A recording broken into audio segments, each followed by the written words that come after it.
ইতালির রাজধানী রোমে জমকালো আয়োজনের মধ্য দিয়ে সম্পূর্ণ হলো নবম টি10 মিনি বিশ্বকাপ ক্রিকেট টুর্নামেন্ট। বহুল প্রতীক্ষিত এই আয়োজনে রোমাঞ্চকর ফাইনাল ম্যাচে চ্যাম্পিয়ন হয়েছে আফগানিস্তান দল। শুরুতে দুর্দান্ত পারফরমেন্স করলেও শেষ পর্যন্ত রানার্স আপ হয়ে মাঠ ছাড়তে হয় লাল সবুজের প্রতিনিধিদের। গ্রুপ পর্ব থেকে সেমিফাইনাল পর্যন্ত টানা জয় আর ধারাবাহিক নৈপুণ্যে পুরো টুর্নামেন্ট জুড়ে নজর কাটে বাংলাদেশ দল।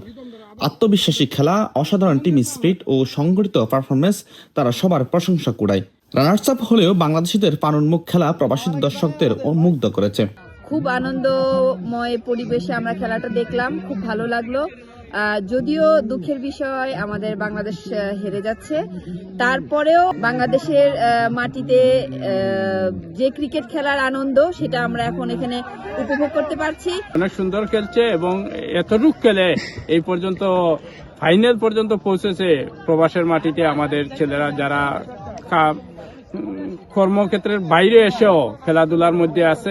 এটাই আমাদের দেশের জন্য, আমাদের দেশের পতাকা, যেখানে আজকে এখানে বাংলাদেশের পতাকা উত্তোলন হয়েছে। ইতালিয়ান ক্রিকেট ফেডারেশনের পৃষ্ঠপোষকতায় এবং এএসডি রোমার আয়োজনে অনুষ্ঠিত টুর্নামেন্টে বিশ্বের বিভিন্ন দেশের প্রবাসী দল অংশ নেয়। বাংলাদেশ ক্রিকেট ক্লাব ও রাক রোমা ক্লাবের তত্ত্বাবধানে বাংলাদেশ দল এই টুর্নামেন্টে অংশগ্রহণ করে। বাংলাদেশি দল পুরো টুর্নামেন্ট দাপট দেখালেও যথেষ্ট সুযোগ সুবিধার ঘাটতি ছিল উল্লেখযোগ্য। টিম ম্যানেজমেন্টের মতে ভবিষ্যতে প্রবাসী তরুণদের খেলাধুলায় উৎসাহিত করতে আরো ভালো ফলাফল অর্জনে প্রয়োজন দূতাবাস ও কমিউনিটির অধিক সহযোগিতা। আসার পরে আমরা আজকে রানার আপ হয়েছি। সবাই পরাজিতগুলো ছেড়ে যেগুলো ছিল আমাদের প্লেয়ারগুলো, এরা খুব ভালোই খেলছে। এর মধ্যে অনেকগুলো এখানে পুরস্কারও আমরাই বেশি পেয়েছি, আর এরকমই হয়েছে। আমরা গ্রুপ চ্যাম্পিয়ন ছিলাম, আমরা ভালো খেলেছি পুরো টুর্নামেন্টে। আর আসলে অনেক ধরনের প্রতিবন্ধকতা থাকে, সীমাবদ্ধতা থাকে। তো সীমাবদ্ধতাগুলো হচ্ছে এরকম যে আমাদের প্র্যাকটিসের জন্য ভালো কোনো মাঠ নাই, এখানে আমাদের পৃষ্ঠপোষকদের ভালো কোনো সহযোগিতা নাই, আমাদের এখানে যে দূতাবাস আছে সেই দূতাবাসের সহযোগিতাও আমাদের কাম্য।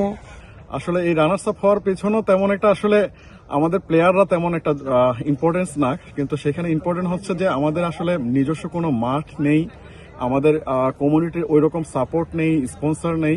তো আসলে আমরা আসলে এই কমিউনিটি এতটাই বড়, কিন্তু আমাদের একটা নিজস্ব মাঠ অনেকটাই ইম্পর্টেন্ট হয়ে গেছে। তো এই কারণে আমরা আসলে দূতাবাসের সহযোগিতা কামনা করছি। এখানে আসলে যারা কমিউনিটির খুব ভালো অবস্থানে আছেন তাদের সহযোগিতা কামনা করছি।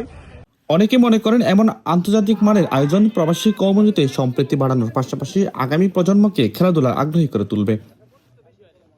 জাহিদুল হক সোহেল, ঢাকা জার্নাল, ইতালি।